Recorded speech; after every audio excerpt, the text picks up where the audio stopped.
Comer pessoas é uma prática que tem horrorizado as sociedades humanas desde tempos imemoráveis, evocando repulsa e medo em igual medida.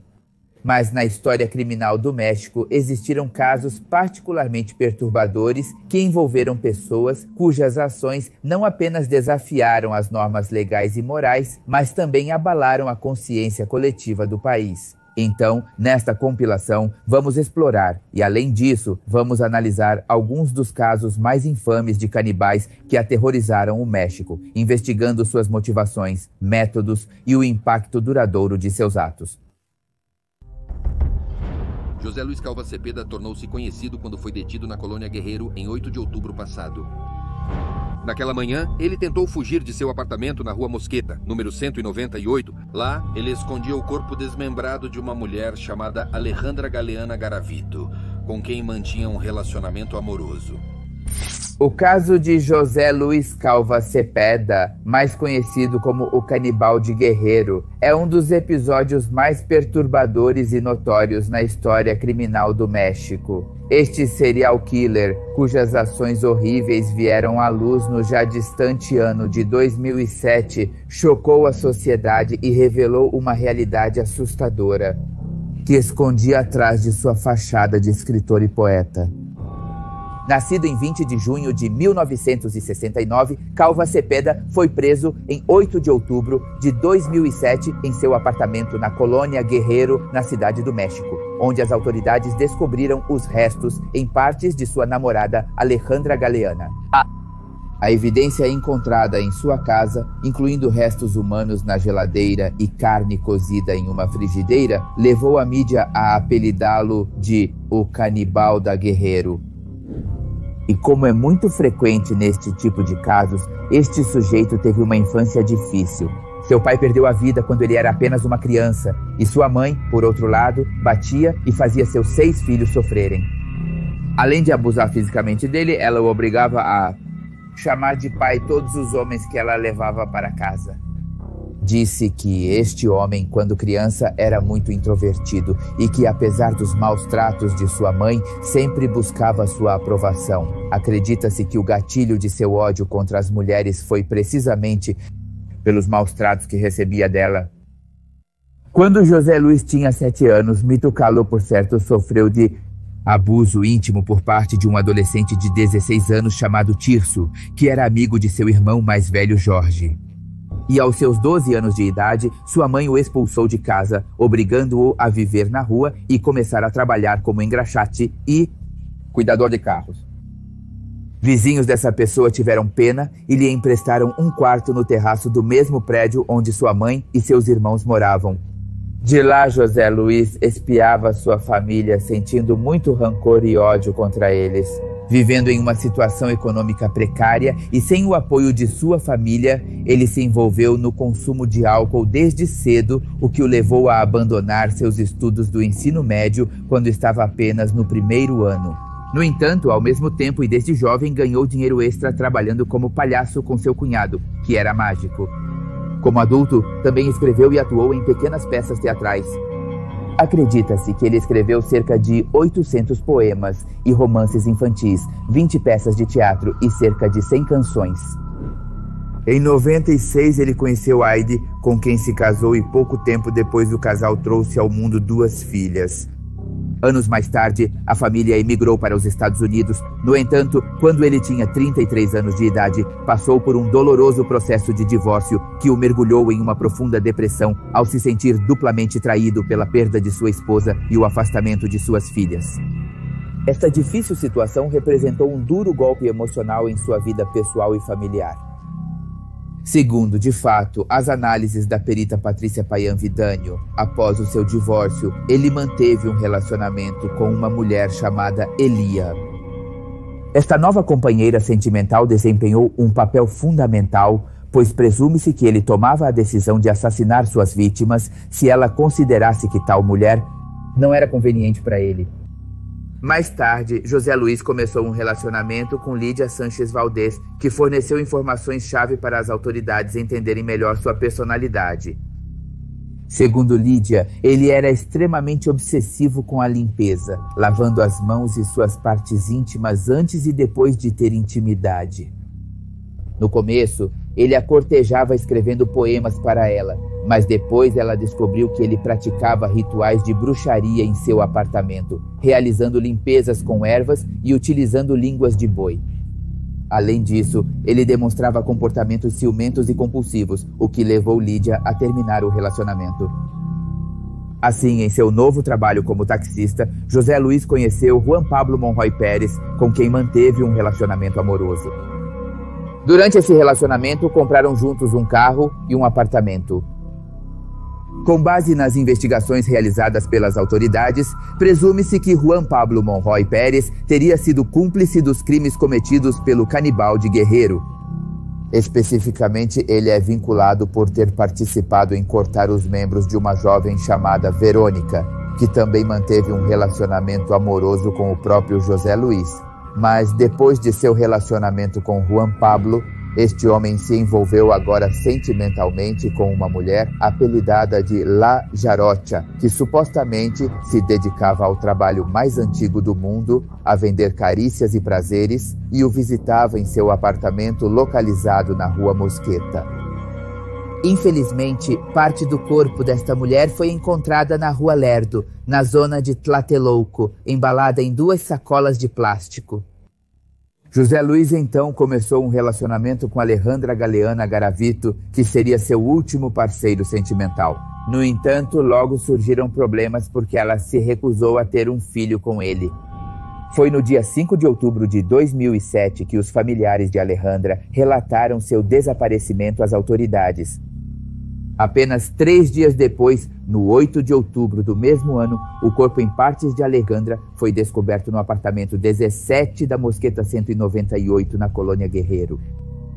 Seguindo então a linha de investigação sobre o desaparecimento desta mulher, os oficiais se apresentaram no apartamento para realizar uma inspeção. Assim que os agentes chegaram, o criminoso fechou a porta e tentou fugir. Por isso, se jogou desesperadamente do prédio onde morava, sofrendo uma leve concussão cerebral. Além disso, durante sua tentativa de fuga, o homem foi atropelado enquanto corria pela rua, sofrendo várias lesões que exigiram sua transferência de emergência para o hospital de Choco. Mas voltando, e enquanto os oficiais aproveitaram para continuar inspecionando o interior do seu apartamento, onde fizeram a descoberta arrepiante de partes de pessoas guardadas dentro de sua geladeira, com sinais de que elas haviam sido consumidas enquanto o torso de Alejandra estava dentro de um armário.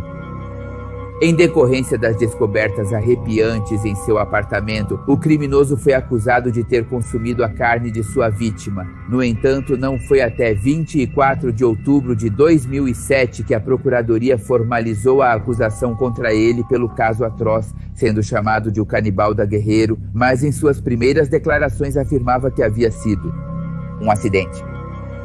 Você apenas reconhece plenamente o assassinato de Alejandra. Você já confessou à autoridade que ela morreu por asfixia porque você a abraçou muito forte. Queria matá-la naquele momento? Não. Não, depois de 3 dias. De estar eu sob a influência do álcool, da droga. O medo que senti naquele momento, ao saber que existe um cadáver dentro do apartamento, me leva ao instinto de dizer como posso me livrar disso. Foi difícil para mim escolher bem, eu não posso abaixar o corpo. Talvez eu já tivesse cometido o erro, a falha, o crime, e penso na mutilação, no desmembramento de 2 estrangeiras. Dias após sua detenção, as autoridades anunciaram a descoberta de um suposto escrito autobiográfico encontrado no interior do apartamento de Calva Cepeda. Neste documento, supostamente eram narrados detalhes de sua própria vida de maneira autobiográfica e assim foi incorporado como evidência relevante na investigação do denominado caso Canibal. A Promotoria de Homicídios conseguiu comprovar as acusações de homicídio qualificado e profanação de cadáver no caso de Alejandra Galeana contra José Luiz Calva Cepeda. Além disso, ele enfrentava no mínimo 2 investigações preliminares por homicídio. Além das acusações já mencionadas, esse sujeito foi vinculado ao homicídio de outra de suas ex-parceiras, a quem supostamente manteve trancada e sem roupas dentro de um carro para evitar que ela escapasse. Posteriormente, presume-se que ele a levou até um depósito de lixo, onde procedeu a tirar-lhe a vida e desmembrar o corpo. E assim, em 18 de outubro de 2007, veio à luz um arquivo detalhando outro caso contra o casal que ele teve e que supostamente era maltratado por este criminoso. Tratava-se de Olga Lívia, uma professora de inglês de 23 anos, a quem ele obrigou a assistir filmes adultos e de intimidade com animais. E ele a obrigava a ter intimidade também de uma forma violenta, embora ela se recusasse categoricamente. José Luiz então foi condenado a 50 anos de prisão por ter tirado a vida de Alejandra Galeano Garavito. No entanto, após exaustivas investigações, as autoridades conseguiram vincular o condenado a outras 2 vidas tiradas, cujos corpos foram encontrados em partes em diferentes pontos da capital e do estado do México. Com isso, esperar-se-ia que o acusado passaria obviamente o resto de sua vida atrás das grades. Mas o que você acha? Um evento alterou tudo. Calva Cepeda perderia a vida em 11 de dezembro de 2007, após supostamente e covardemente tirar a própria vida em sua cela usando um cinto.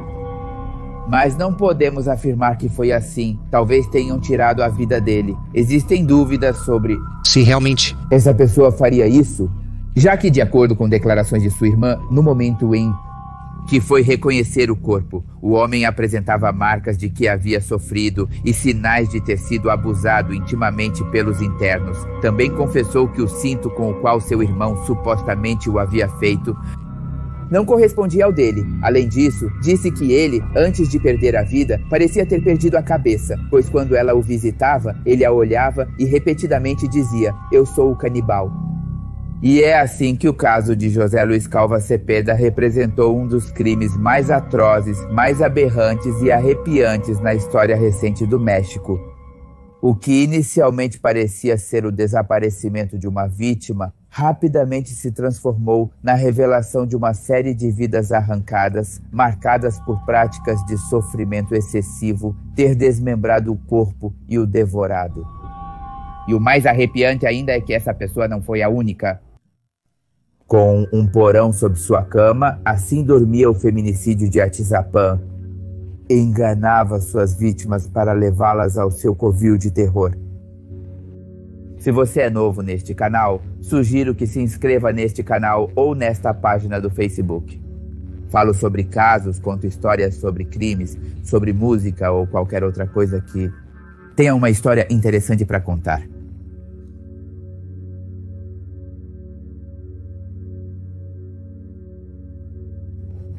O que é a desumanização? E sadismos que vou te narrar nesta história podem tirar seu sono mais de uma noite, porque o que você está prestes a ouvir é talvez um dos relatos mais sanguinários ocorridos na história criminal do México. Hoje vou te contar como o canibal de Atizapán, Andrés Filomeno Mendoza Celis, de 73 anos, baixa estatura e com um tipo de corpo robusto, desarticulava e comia suas vítimas, todas mulheres. Sem dúvida, um dos predadores mais sanguinários que ultrapassou a ficção, levando à sua mesa como prato principal pedaços de carne humana. O princípio do fim desta massacre foi com o desaparecimento de Reina González Amador, uma mulher de 34 anos de idade, que compartilhava uma amizade com quem seria seu assassino, Andrés Mendoza. A proximidade deles incluía desde convites para jantares em família até o apoio de Andrés para o negócio de Reina. Foi no dia 14 de maio de 2021 que ambos foram ao centro da cidade para adquirir produtos para o abastecimento do negócio mencionado anteriormente. No entanto, com o passar das horas, ela nunca mais voltou para casa. Angustiado pela ausência de sua esposa, Bruno Ángel Portillo, chefe da Polícia Municipal no estado do México, iniciou a busca por conta própria. Preso sob o domínio do desespero, começou a revisar alguns vídeos de segurança pública para seguir o rastro de sua esposa. Mas, infelizmente, eles não revelaram muitas informações relevantes. Posteriormente, no sábado, 15 de maio de 2021, através de um aplicativo, ele começou a rastrear a localização do celular de sua esposa, um caminho que o levou à descoberta mais angustiante e dolorosa. Eram exatamente 8h40 da noite. Este homem disse o seguinte: ela está deslocada sim, ela está deslocada, chefe, ou eu não sei o que está acontecendo, mas há algo aqui. Sim, chefe, sim, ele afirma. É uma mão humana, com certeza é ela, é minha mulher, aqui está a bolsa dela, é minha esposa, chefe, aqui estão os pés dela. Essas foram as palavras de Bruno, emitidas ao centro de comando de Tlalnepantla com desolação e impotência diante dos restos. Parte do corpo de sua amada esposa espalhados dentro da residência de Andrés Mendoza, o canibal. Ao chegar a unidade de policiais ao local na rua Margaritas da colônia Lomas de San Miguel, procedeu-se à captura do suposto culpado, em que houve luta e resistência por parte do detido, que finalmente foi subjugado e transferido para a promotoria especializada em feminicídios. Pedimos uma ordem de busca que foi executada aqui mesmo, no lugar onde me encontro. Infelizmente, encontramos diferentes indícios humanos, restos ósseos, roupas femininas, credenciais de eleitor e outros elementos que nos fazem supor que poderia ser um assassino em série de mulheres. Isso foi o que Dilcia Espinosa, procuradora-geral de detenção de crimes relacionados à violência de gênero, informou. Depois, isolaram o local. Neste momento, ninguém imaginava nem por um segundo o quão mórbida a situação se tornaria, pois estava prestes a descobrir o que seria a descoberta do maior multi-homicida da história, quem até então havia vivido sob a fachada de um homem amável, empático e solidário com seus vizinhos, que o conheciam como Chino. Ele até foi presidente de sua colônia e membro do Comitê de Participação Cidadã. Por trás de sua máscara de cidadão responsável e prestativo, ele se preocupava com a segurança ao seu redor, reportando às autoridades a necessidade de mais rondas para garantir a tranquilidade dos residentes.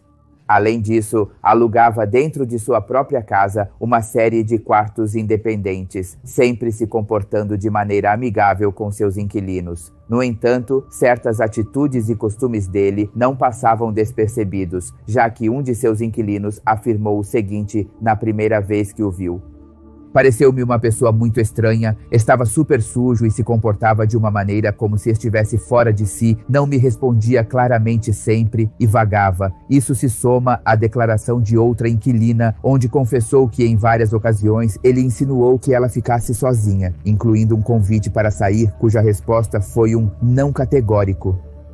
Outra situação impossível de ignorar foi o testemunho de uma vizinha proprietária de uma mercearia que expressou que todas as tardes ele queimava algo que exalava um cheiro muito ruim, como se fosse um animal morto ou um cachorro morto, segundo suas palavras. Estes eram claros indícios de que algo estranho estava acontecendo com Andrés ou dentro de sua casa, mas não foram motivos suficientes para que ele fosse investigado mais a fundo. A maneira como o esclarecimento do caso se desenrolou despertou tanta indignação quanto repulsa perante as autoridades, proteção civil e bombeiros que participaram na investigação. Descobriu-se que não se estava diante de um único caso de feminicídio, mas que com o passar dos minutos, este número iria aumentar consideravelmente. Foram encontradas diferentes identidades, duas delas correspondentes a Rubicela Gallegos e Flor Ninive, de 34 e 42 anos de idade, respectivamente. Ambas com boletim de localização. Duas dimensões completamente diferentes, separadas por uma porta azul que levava ao cemitério mais assustador já visto antes. A ficção superada pela realidade em que este estripador havia ultrapassado todos os limites, agindo como um monstro aberrante sem alma. O ambiente sombrio que se respirava era, sem dúvida, um caminhar entre mortos, como o cenário de um filme maquiavélico cujo terror era desencadeado pelo medo de pisar em um dedo, um pé, uma mão ou qualquer outro resto humano desmembrado. A caverna de um açougueiro que abrigava facas, machados manchados de vermelho e outros utensílios de cozinha com pedaços de carne humana cozida, o que se presumia ser o banquete do canibal. pois entre as provas coletadas destacava-se a apresentação de um prato com um pedaço de carne mordido, acompanhado de tortilha, sal e uma xícara cheia de sangue. Eu não queria entrar, foi o que confessou Jonathan Gonzalez, capitão dos bombeiros de Atizapán, que deu lugar a uma descrição mais detalhada do local. Contou que entre toda uma sujeira ao entrar, podia-se distinguir um jardim do lado esquerdo. 2 metros mais à frente, havia um tanque de lavar e outro jardim com uma árvore de limão, espaços nos quais seriam encontrados ossos de pessoas enterradas. Um verdadeiro lixão, como se fosse a representação gráfica da mente de um psicopata, onde se encontravam pilhas e pilhas de roupas, também papelaria, utensílios de cozinha, fotografias, bolsas, sapatos, cintos, entre muitas outras coisas. Mas o mais repulsivo era que havia pele pendurada em varais. Não se podia acreditar na tormentosa sujeira que transbordava nesta moradia. Quando cheguei à casa do femicidia, a primeira coisa que me chamou a atenção foi a sensação de solidão. Sentia-se algo lúgubre, escuro. Foram essas as palavras de Manuel Olivares, chefe de turno dos bombeiros de Atizapán. Nem a própria autoridade concebia o que seus olhos presenciavam, imagens que ficariam para toda a sua vida ancoradas em suas lembranças. Um corpo mutilado, seccionado em vários cortes postos sobre uma mesa. Cortei o pescoço dela e comecei a cortá-la em forma de bife. Isso seria confessado depois por Andrés Mendoza. Inicialmente presumia-se a descoberta de entre 28 e 29 corpos, distribuídos por toda a residência. Parece que este multi-homicida construiu seu próprio templo de sacrifícios com premeditação e vantagem, pois dentro de seu quarto, em um canto, foi encontrado um acesso que levava a um porão oculto. Essa era a magnitude do nível de loucura que inundava sua cabeça. A morte, comparável ao próprio Holocausto, começava com o ranger de uma escada de madeira. Este cenário indescritível, impregnado de dor, angústia e sofrimento, onde quase se podia tocar os lamentos de todas as mulheres a quem ele tirava a vida entre aquelas 4 paredes. Neste lugar, digno de ser chamado de calabouço, havia uma velha mesa onde se presume que ele esquartejava suas vítimas e consumia sua carne. Era horrível porque você encontrava muitas coisas humanas, encontrava pedaços de pele, dedos, encontrava muito sangue. Isso foi dito por Jonathan Gonzalez, capitão dos bombeiros de Atizapán. Além disso, para aumentar o sadismo de todas essas atrocidades, não bastava apenas deixar em sua mente distorcida lembrança do sofrimento de suas vítimas. Este psicopata colocou uma câmera presa à parede para documentar suas matanças e depois reproduzi-las, pois encontraram uma série de fitas cassetes com nomes femininos e datas específicas. Nas histórias de canibalismo também há histórias de distúrbios psicossexuais. Ele provavelmente, como vemos em vários dos vídeos que ele mesmo gravava com uma câmera, tinha satisfação sexual, tinha orgasmos quando matava suas vítimas, quando as seccionava e quando as comia, e então por isso se torna uma necessidade. Isso foi declarado por Peggy Ostrovsky, psicóloga licenciada. Sua obsessão pelo corpo humano o levou a estudá-lo a fundo por meio de diferentes livros de anatomia e medicina. Então entendemos por que havia cortes perfeitos e chegamos à conclusão de que não era algo que ele estava fazendo há meses, mas sim há anos. O capitão dos bombeiros mencionou isso. Na cena também foi encontrada uma caderneta cheia de nomes, idades, datas e outros dados específicos, incluindo o peso das diferentes partes do corpo que ele cortava. Para adicionar outro golpe de brutalidade a esta história, a esses fatos tão macabros, estão os estranhos convites para comer que Mendoza fazia a vizinhos, policiais e seus próprios inquilinos, cujo prato era regularmente de carnitas, produto que supostamente lhe davam de presente. Você consegue imaginar todos os pensamentos que passaram pela mente dos moradores do bairro Lomas de San Miguel? Ao descobrir que seu amigável vizinho provavelmente havia compartilhado um prato de carne humana com eles, como você se sentiria a respeito se você fosse uma dessas pessoas? A verdade é que em algum ponto de sua vida ele desempenhou o papel de açougueiro, acrescentou Feji Osterowski. E essa parte de ser açougueiro era o que provavelmente o motivava a distribuir entre seus vizinhos, e ele não apenas dava, mas também vendia esses produtos. E atravessando o território de Atizapán, estado do México, Mendoza visitava uma vez por ano sua comunidade em Cimatal de Álvares, em Oaxaca, onde não apenas levava roupas femininas como presente, mas também distribuía carne, garantindo que era de porco. Por outro lado, e nos aprofundando um pouco mais em a personalidade do canibal de Atizapán, a psicóloga Feji o descreve como um homem que olha diretamente nos seus olhos e não gera nenhum medo, pois garante que é uma pessoa comum de quem não se suspeita absolutamente nada, destacando assim seus autênticos traços psicopatas. Coisas que já foram feitas, ele diz que tem que aguentar. Ele diz já, não se remedia nada o que já foi feito. Bem, temos que aguentar, apenas ter fé em Deus. O que aconteceu, aconteceu e é isso. Eu sei que a gente se arrepende, mas é tarde demais, as coisas já aconteceram. A sua demência o levou a sequestrar, matar e desmembrar, além de desmembrar, um número alarmante de mulheres por 30 anos. Apenas as que foram contadas, anotadas no caderno ensanguentado, giravam em torno de 50 corpos. No entanto, ainda falta identificar com testes genéticos 4.300 restos de ossos. Por que demorou tanto para você ser detido? Não há dúvida de que estamos em um país onde a impunidade é o pão de cada dia. O feminicídio se tornou um pesadelo e não parece que estão sendo tomadas medidas para combatê-lo. Isso é a coisa mais triste. A maneira como este homem conseguiu adicionar à sua coleção de perversões tantos pertences de mulheres foi como ele se comportava diante das vítimas. Primeiro, ele escolhia todas com características semelhantes. Mulheres voluptuosas, a maioria com cerca de 30 anos de idade e mães solteiras. Ele falava com elas gentilmente, manipulando-as e fazendo várias promessas de ajuda, já que muitas tinham poucos recursos. De alguma maneira, ele conseguia levá-las para sua casa e cumprir seu objetivo. Ao tentar se justificar, este homem argumenta que hoje em dia as mulheres são as que mandam, rotulando-as como manipuladoras, egoístas, trapaceiras, frias e calculistas. Ele diz que são como robôs, seres sem sentimentos, como animais que podem ser caçados e consumidos.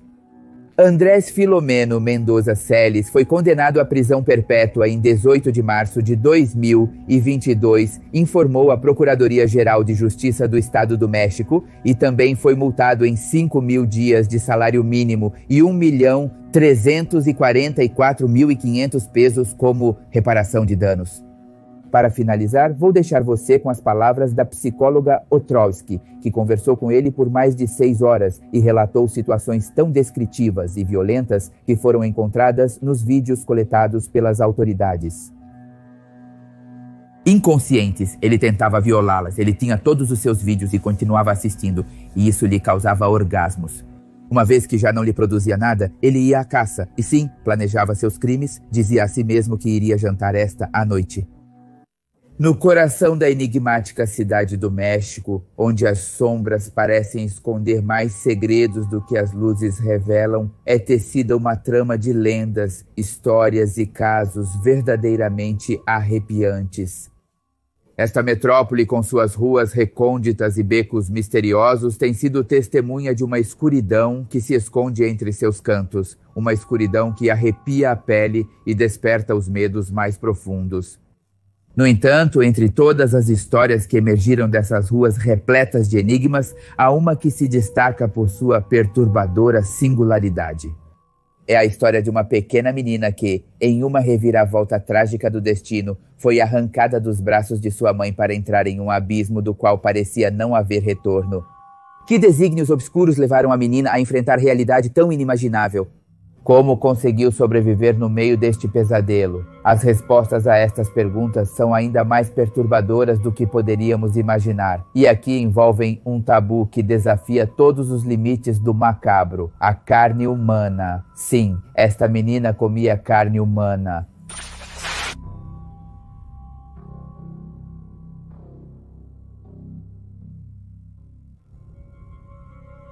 Era o 7 de setembro de 1972, um dia que ficará marcado na história da estação Tacubaya como um momento cinza.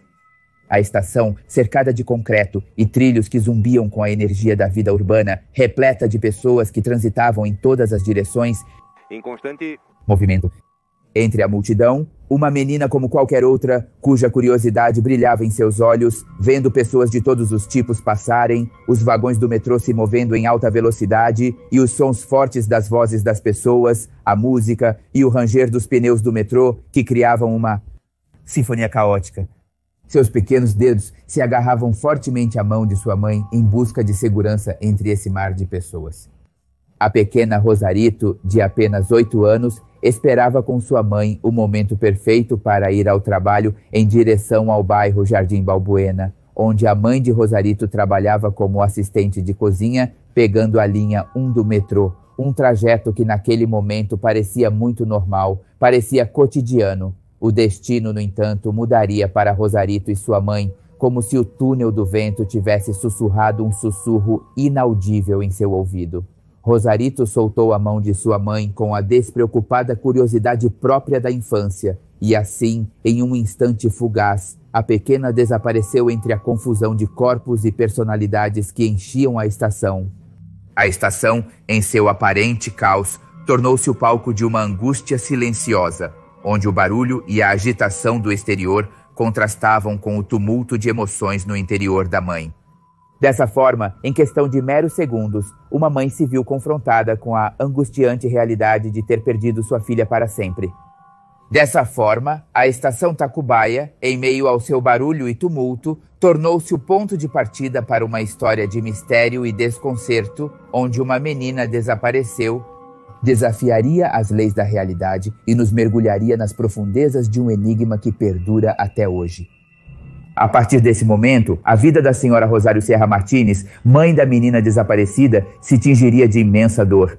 Com o apoio de familiares e amigos íntimos, empreenderam a busca pela pequena em colaboração com as autoridades do Departamento do Distrito Federal. No entanto, nunca a encontraram. Naquele ponto crucial da história, os acontecimentos tomaram um rumo muito mais sinistro.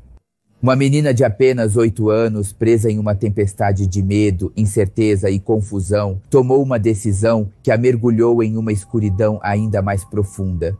A inocência que a caracterizava tornou-se sua aliada, empurrando-a para o refúgio sombrio do metrô, um mundo subterrâneo onde as penumbras e os ecos criavam uma sinfonia totalmente macabra. Seus dias, na maioria solitários, desvaneciam-se entre as frias paredes de concreto. Sem companhia além das sombras que dançavam na escuridão, os ratos entre os trilhos do metrô e os vagabundos que se refugiavam no mesmo lugar, Rosarito lutava para sobreviver em um ambiente que se sentia mais hostil e impiedoso a cada batida de seu coração. A fome também, um inimigo implacável, espreitava cada canto de sua existência. Seu corpo se fragilizava e suas forças diminuíam a cada dia. A falta de opções a empurrou para limites que ninguém poderia ter antecipado. Dessa forma, os ratos, companheiros indesejados em seu retiro subterrâneo, se tornaram uma estranha fonte de inspiração para sobreviver. Observando-as, Rosarito aprendeu a se adaptar ao seu ambiente, a se mover nas sombras e a sobreviver de maneiras incomuns, mas enquanto a fome persistia, a escuridão que cercava suas ações se tornava cada vez mais densa e opressiva. No mundo subterrâneo do metrô, onde a realidade se tornava difusa e as linhas entre o humano e o monstruoso se desfaziam, Rosarito cometeu um ato inenarrável. À medida que sua sanidade se desfazia e sua necessidade se tornava incontrolável, ela foi empurrada para um abismo do qual não havia retorno. Os indigentes que encontravam refúgio nos túneis do metrô se tornaram sua única resposta a uma necessidade insaciável, imersa em uma espiral de loucura, desespero e, ao mesmo tempo, uma fome voraz. Esta menina perdeu seu vínculo com a humanidade e mergulhou nos abismos mais escuros de sua própria mente em... Abismo de seu desespero, Rosarito cruzou uma linha inimaginável. Começou a consumir os restos humanos que encontrava ao seu redor. Em um dia que parecia pintado pelos mesmos pincéis do horror, enquanto Rosarito vagava pelos recantos escuros da estação, uma descoberta arrepiante a aguardava. Jazendo no chão, um vagabundo em uma quietude que denotava sua ausência de vida. A figura inerte parece ter sido vítima de uma queda trágica. Seu tornozelo quebrado e sua existência apagada abruptamente em um cenário macabro. Os ratos se reuniram ao redor do seu corpo como sinistros testemunhas de sua decomposição. e se alimentando dele. Assim, a mente de Rosarito já estava nublada por semanas de desespero. Se afundou em uma desolação abismal. No meio desse panorama dantesco, algo dentro dela pareceu ressoar com o desespero. Dos roedores, uma solução grotesca se desvaneceu em sua mente perturbada e então decidiu fazer algo que tinha funcionado até o momento. Imitar os ratos ao ver como seu comportamento voraz os mantinha vivos em meio ao desamparo.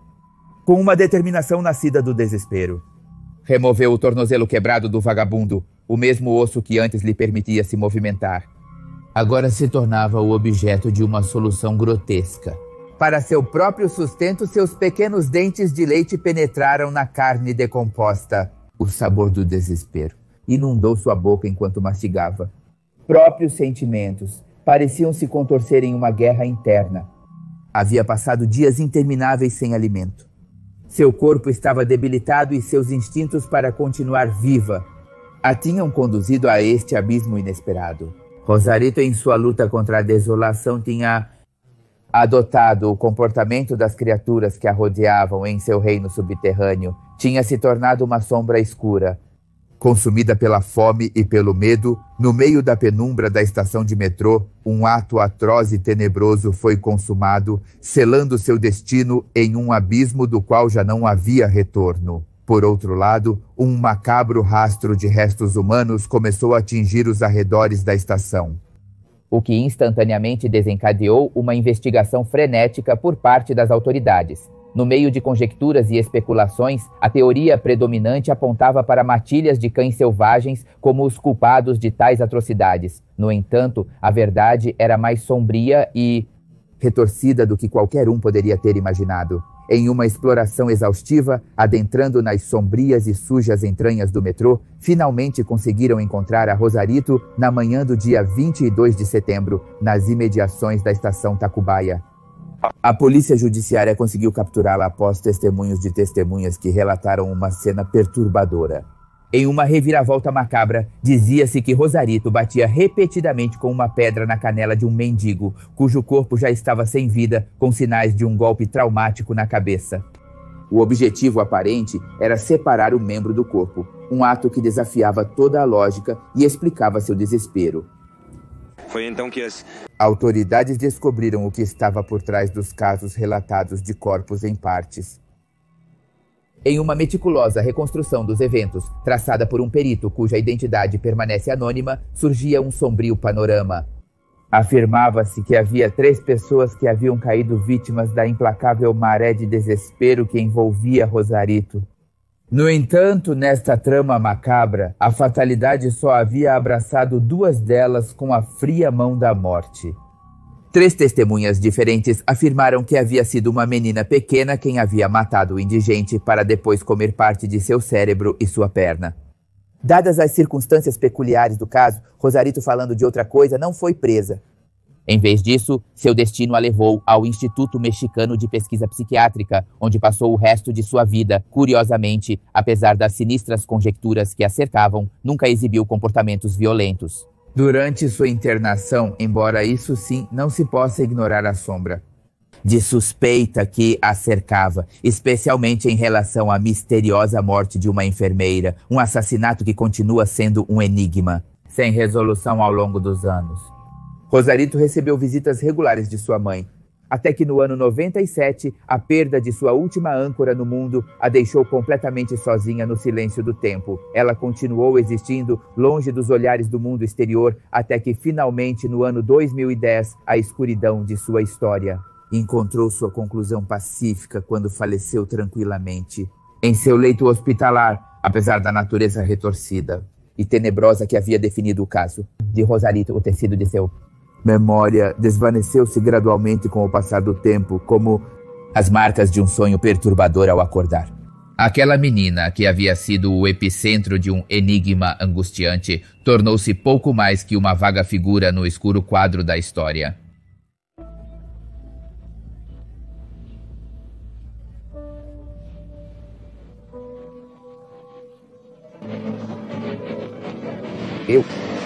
Disseram não. Podes, não. Me disseram, não podes tocá-la, não toques no sangue. Me tiraram do departamento e eu não sabia mais o que fazer. Eles expulsaram esse sujeito. Só que ontem vim dar meu depoimento, me mostraram uma foto, fiquei em choque novamente. Eu disse, ele é meu vizinho. Os feminicídios parecem ser o pão de cada dia em um país que cada vez mais se afunda na violência contra as mulheres. O caso de Maria José, de apenas 17 anos, não foi exceção quando, em 16 de abril de 2024, em um prédio localizado na colônia La Cruz de Iztacalco, ela se encontrou cara a cara com a morte. O que inicialmente foi um crime ultrajante e que parecia ser mais um na longa lista de feminicídios ocorridos no país azteca, transformou-se no fato que revelou um psicopata que fingia ser um vizinho e um amigo exemplar. A polícia mexicana fez uma das descobertas mais arrepiantes imaginadas na casa daquele que agora é conhecido como o Jeffrey Dahmer mexicano, Miguel Cortés Miranda. O monstro passou despercebido por anos, enquanto dentro de seu inferno pessoal cometia os atos mais doentios e perversos. Quem era esse monstro? Como ele conseguiu cometer tantos crimes? Ninguém viu isso chegando? É sobre isso que falarei neste vídeo. Miguel Cortés Miranda nasceu em 25 de outubro do ano 84, na prefeitura Gustavo Amadero, na Cidade do México. Ele era o segundo filho de Miguel Cortés Miranda, professor da Universidade Nacional Autônoma do México, e Maria del Carmen Miranda Moreno, uma dona de casa. Seu pai era químico bacteriologista e foi inspiração para que ambos os filhos seguissem seus passos. Miguel estudou para ser químico bacteriologista parasitologista e sua irmã Cláudia se tornou química farmacêutica. Seu primeiro trabalho foi aos 23 anos em um laboratório dedicado à análise de água e alimentos. Depois de 2 anos, começou a trabalhar no laboratório Ortin, que é uma empresa de análises especializadas que processava amostras de todo o país. Foi nesse momento que ele decidiu se tornar independente e se mudou para um apartamento em Iztacalco, onde cometeria suas mais obscuras perversões. Depois de 2 anos trabalhando neste laboratório, em 2013 Miguel renunciou supostamente por uma decepção amorosa. Durante seu descanso laboral, ele se juntou à Fundação Igualdade Animal, embora por fora se mostrasse como um jovem preocupado com o bem-estar animal. Seu verdadeiro propósito era se aproximar das mulheres e ganhar sua confiança. Pouco a pouco, o químico começaria com seu comportamento criminoso que iria aperfeiçoando com cada crime. Mas o químico era astuto, era um cara inteligente. Por fora, Miguel se mostrava como um homem de bem, quando na verdade era toda uma fachada de uma vida aparentemente normal. Esta é a fotografia dele. O repórter Carlos Jimenez a divulgou de maneira incrível. Como você pode ver, ele está sorrindo. Esta fotografia foi tirada quando ele estava a bordo da viatura da polícia da Cidade do México. Justamente no momento em que foi detido, este é o rosto deste suposto feminicida. Sua fluência em 3 idiomas e seu emprego em um laboratório o afastavam do perfil típico de um criminoso.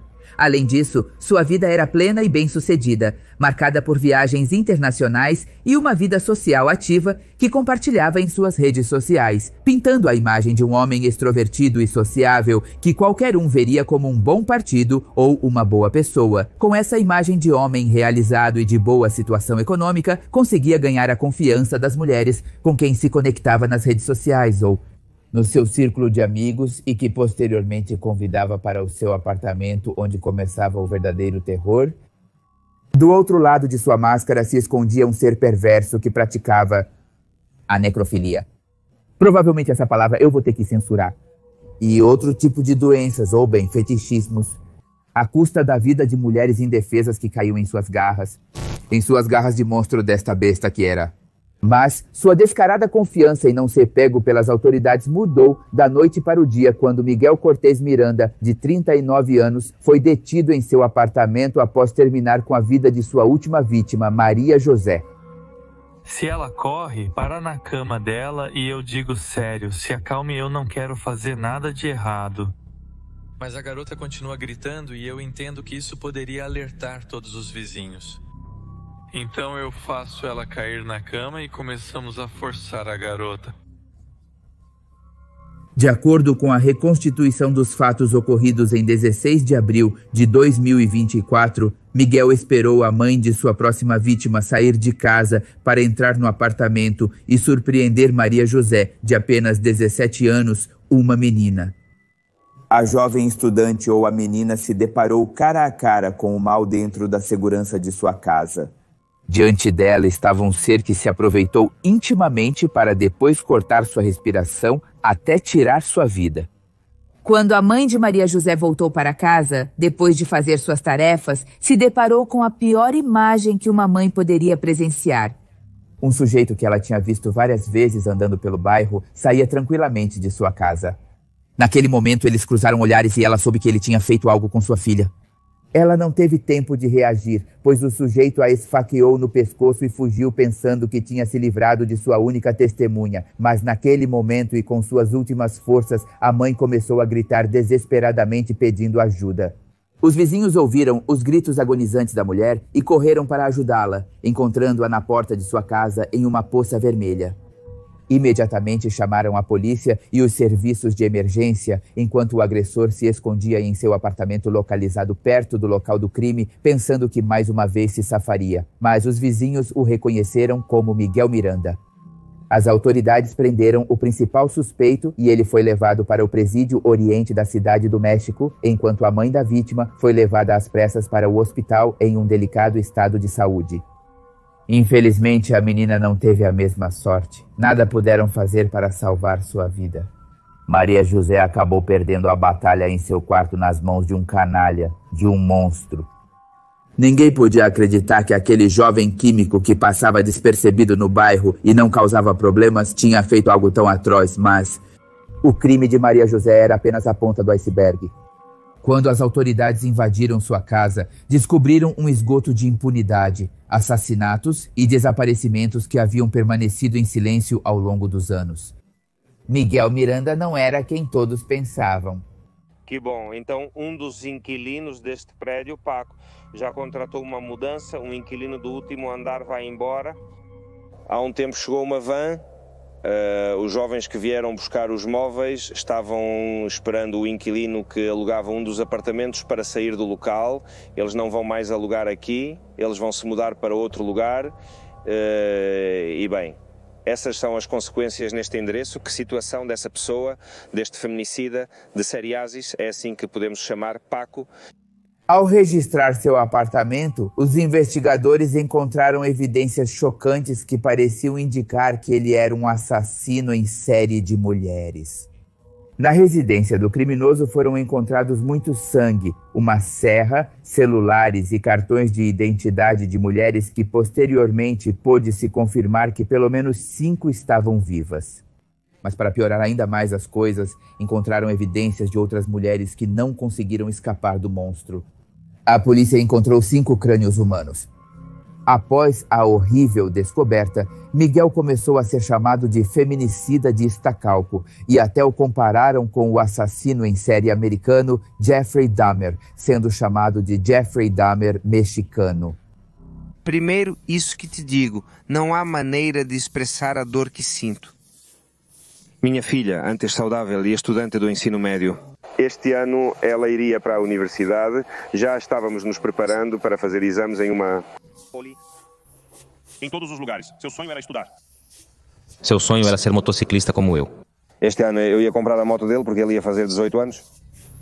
Eles não me deixaram mais. Depois que o caso chegou aos ouvidos de todos os mexicanos, pessoas que o conheciam de perto trouxeram à luz detalhes de sua vida e personalidade que desconcertaram toda a comunidade e que pareciam confirmar o que todos já acreditavam, que Miguel Miranda era um psicopata. É que ele era muito diferente, na verdade a família sempre... Todos o consideravam como uma pessoa tranquila, não demonstrava que fosse adesivo o trabalho, muito dedicado com meus primos e primas. Todo mundo aqui o considerava como uma pessoa trabalhadora, inteligente, a mais calma. Aquele que havia alcançado mais coisas, ou seja, todos nós o considerávamos diferente, ou seja, como uma pessoa de bem. Uma criminologista chamada Samantha Hernandes revelou aos meios de comunicação mexicanos que o perfil criminal de Miguel era o de um completo assassino em série. Este tipo de criminoso geralmente sofre de um transtorno de personalidade antissocial, o que é conhecido como psicopatia. Um psicopata, a propósito, é uma pessoa com uma marcada insensibilidade emocional, embora geralmente mostre uma faceta encantadora e sedutora para o exterior. Isso gera uma vida dupla, onde o criminoso pode pertencer sem problemas a grupos sociais enquanto esconde seus crimes sem nenhum esforço. Segundo a especialista, os assassinos em série são frequentemente educados, com relações sociais e com empregos estáveis. Eles têm uma vida completamente normal como a de qualquer outra pessoa média. As primeiras declarações e análises de sua personalidade. Foi determinado que Miguel N. possivelmente apresenta traços psicopatas relacionados a uma mente criminosa. Assim, um assassino em série primeiro vai conquistar sua vítima, vai gerar confiança, a seduz, mostra um falso perfil, um agradável para a pessoa até chegar o momento de revelar sua verdadeira face, o feroz assassino, o narcisista, o manipulador, o monstro. Segundo seus outros colegas, Miguel era uma pessoa de baixo perfil, reservado, tranquilo e calado. O homem não era agressivo, entre aspas, mas tinha atitudes que incomodavam um pouco seus colegas. Para manter uma boa convivência no trabalho, ele formou um grupo amigável que incluía Miguel. Várias vezes organizaram reuniões na casa do criminoso, que parecia comum e corrente. Aparentemente, o homem escondia muito bem esse cheiro de morte de suas vítimas, a propósito. Mas, de fato, em uma dessas reuniões, fizeram um teste que tratava se você era mais um psicopata ou um assassino. E qual você acha que foi o resultado de Miguel? Bem, um assassino contundente. Todos encararam isso como uma brincadeira sem saber que tinham acertado. Sobre sua atitude em relação às mulheres, na verdade, o químico era muito tímido e não costumava interagir muito com elas. Segundo as colegas, ele era um sujeito estranho que fazia comentários peculiares. Em uma ocasião, de fato, ele perguntou se colocasse um corpo em uma mochila e o levasse em uma bicicleta, as pessoas notariam. Frases como estas eram as que deixavam seus colegas desconfortáveis, mas obviamente nunca imaginaram que talvez ele estivesse perguntando a sério. Depois que a verdade já havia sido revelada, eles estavam certos de que até aquele momento ele já tinha feito ou tinha a intenção de fazer. Também em outra ocasião, o químico chegou ao trabalho com o rosto arranhado. Ao perguntar o que havia acontecido, ele respondeu sem dar muita importância que haviam sido seus gatos. Mas para desconcerto de seus colegas no momento de sua detenção, Miguel tinha os mesmos arranhões. Na verdade, nunca foram seus animais de estimação, mas suas vítimas em uma tentativa de afastar esse monstro ou escapar dessas garras. Às vezes que cheguei a vê-lo, ele parecia bem, se expressava bem, parecia calmo. Mas nunca imaginamos que ele fosse um monstro. Após a invasão à Casa do Mal, as investigações chegaram a um resultado ainda mais perturbador.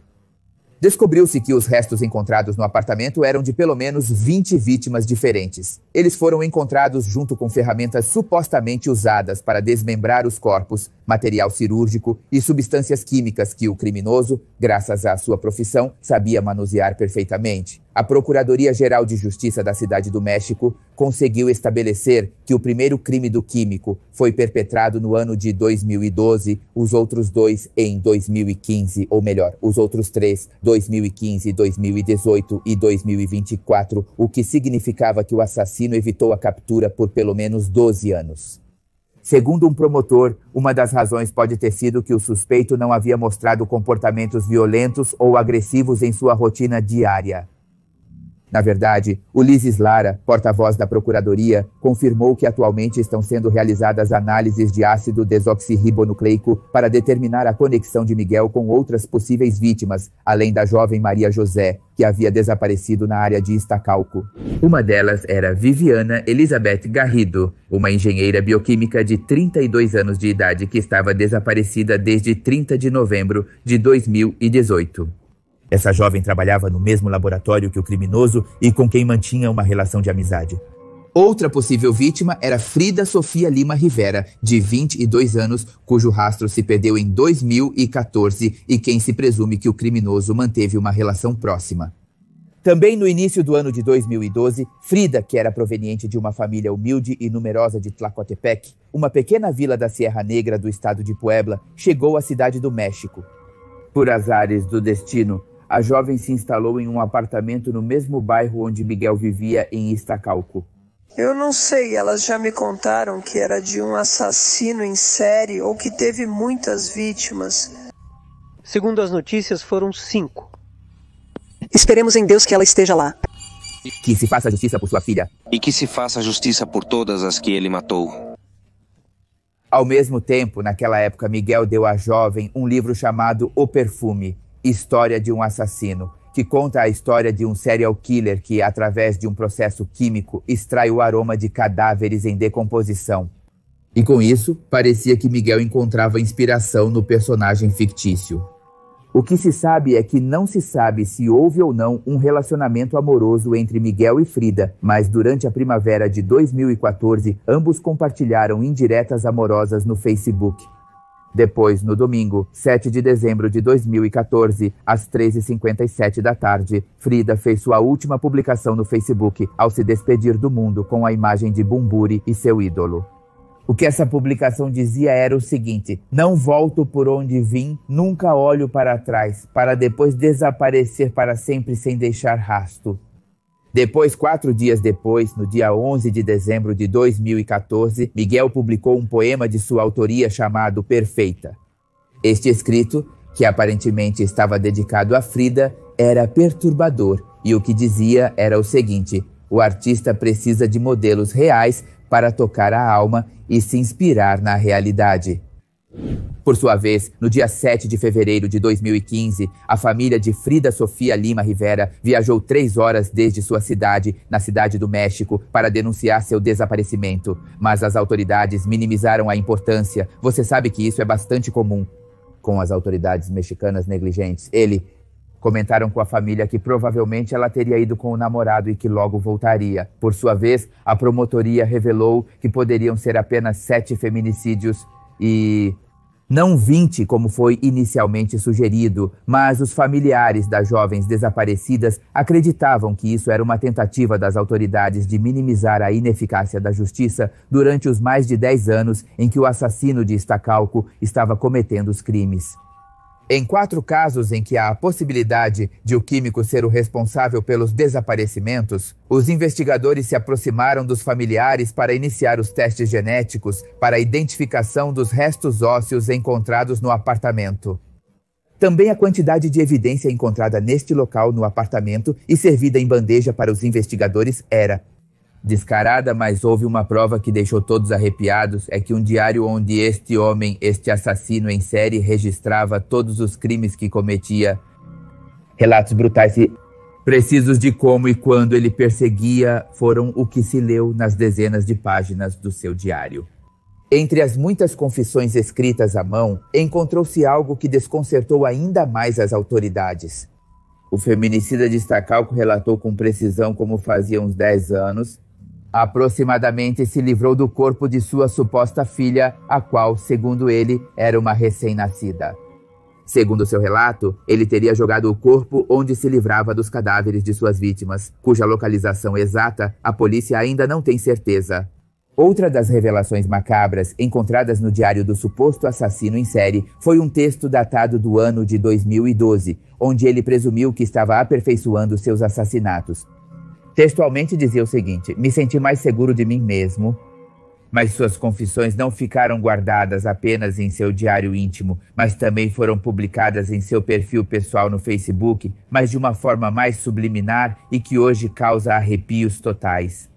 E é que o criminoso compartilhou poemas que escondiam pistas de seus atos doentios. Em uma análise perturbadora de suas publicações, os investigadores se perguntaram se ele havia confessado seus crimes à vista de todos os seus seguidores. Os poemas eram simplesmente perturbadores. De fato, um deles dizia o seguinte: vou sentir sua falta, que o feminicida publicou 6 meses após o desaparecimento de Frida Sofia Lima Rivera, que foi vista pela última vez há 9 anos. Neste texto, Miguel narrou como acabou com a vida de uma mulher que supostamente amava tanto que decidiu conservar seu corpo sem vida. Não demorei muito para perceber que suas mãos não se moviam. Descobri que seu corpo estava duro e me assustei quando notei que você estava fria.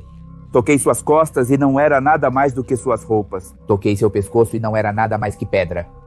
Rocha fria como gelo, dura como ferro e o pior, imóvel como uma estátua. Meu rosto mudou, eu sei porque te senti e porque minhas lágrimas também. Das lágrimas de felicidade passaram a ser lágrimas de desespero. Queria estar ao seu lado, mas não desta maneira. E se o poema não pudesse ficar ainda mais inquietante, o feminicida escreveu o seguinte: há algum tempo vi você morrer. Você morreu enterrada por pequenos cristais. Sua pele se manchou de sangue e seu corpo mudou de tonalidade para um vermelho escarlate. Coberta de sangue, te coloquei em um altar e chorei aos seus pés. Decidi ficar com você, melhor dizendo, com seu corpo inerte. Esperaria que a qualquer momento abrisse os olhos ou simplesmente morreria aos seus pés. Embora ninguém esperasse que uma pessoa como o químico fosse cometer tais atos tão aberrantes, a pista mais importante que os oficiais ignoraram por anos eram as mulheres próximas a Miguel, que suspeitosamente desapareciam sem deixar rastro. Uma das jovens que foi manipulada e enganada por este monstro foi Karen Ornelas Baltazar. A jovem trabalhava como técnica em um laboratório clínico, em Hortim Laboratório, onde Miguel também era empregado. A última coisa que se soube dela é que ela estava em uma festa na casa do suposto feminicida antes de desaparecer. Karen era uma garota com toda uma vida pela frente. Tinha 21 anos de idade em dezembro de 2012.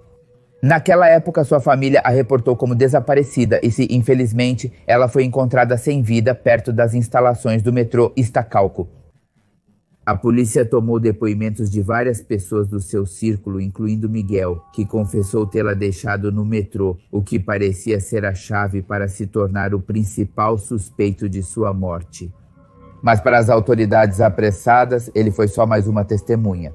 Como no caso de Frida, eles não investigaram a fundo, não se importaram e concluíram que ela morreu devido a uma intoxicação alcoólica. Assim, de cabelo, a explicação que as autoridades deram à família foi que os hematomas eram resultado de uma queda devido ao seu estado de embriaguez. Seus parentes não engoliram essa hipótese. Obviamente, ninguém a engole. E, além disso, eles nunca conseguiram encontrar alguns dos pertences que a jovem levava no dia em que desapareceu, entre eles, seu celular. Karen era uma pessoa muito boa, era uma excelente amiga, uma pessoa linda por dentro e por fora. Foi por causa de asfixia, no entanto. Algum tempo depois, surgiu o boato de que ele poderia ter sido assassinado.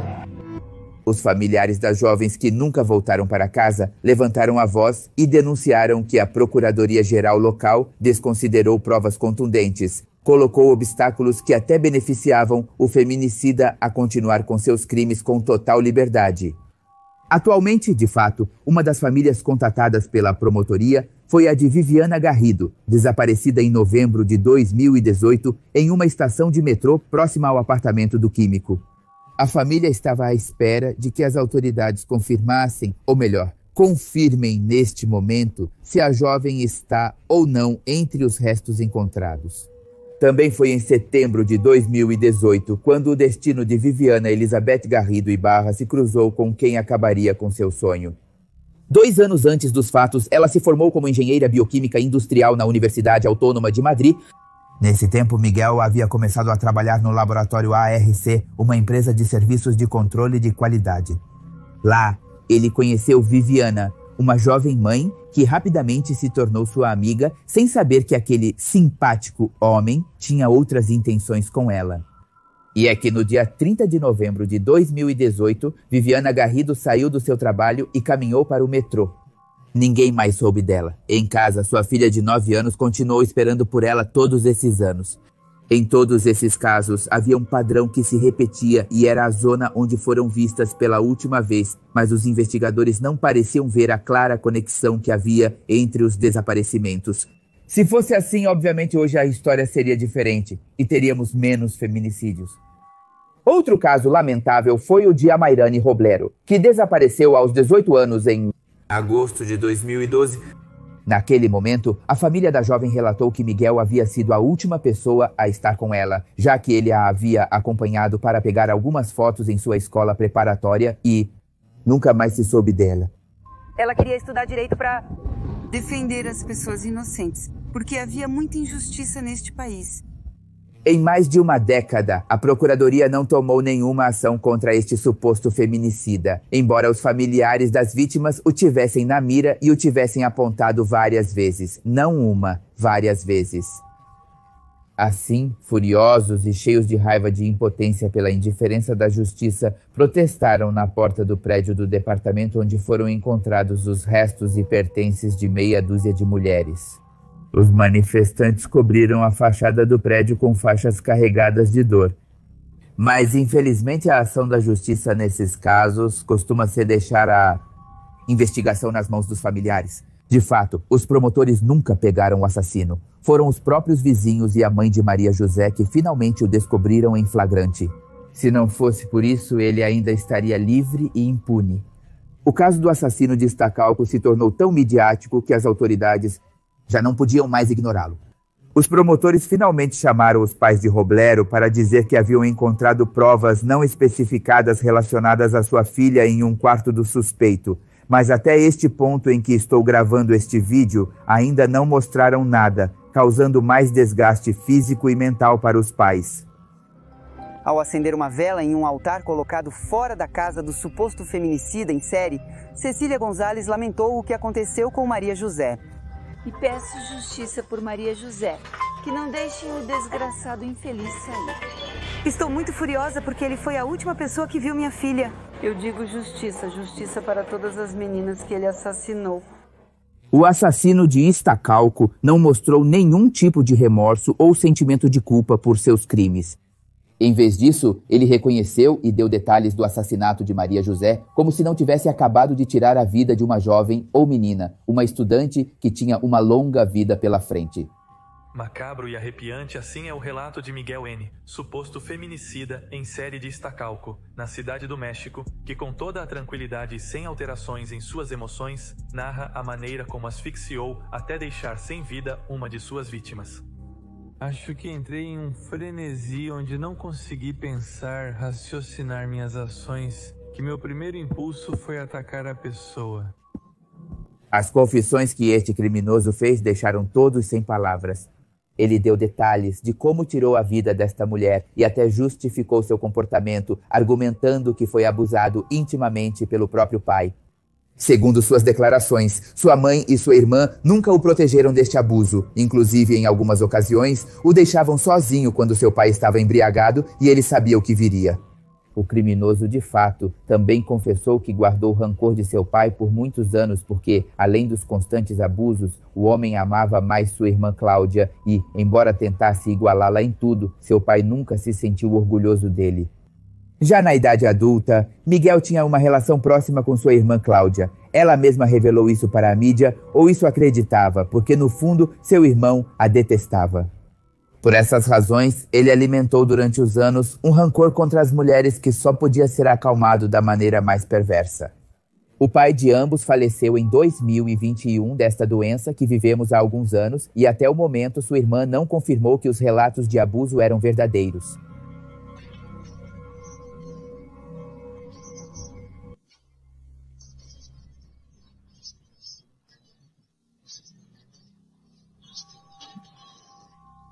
Para realmente saber ou não ficar mais tempo na posição de enforcamento, quando acomodei o corpo, procurei na cozinha saco de plástico e coloquei-o no rosto da vítima para que, enquanto eu acomodava o corpo, a vítima continuasse em seu estado de asfixia.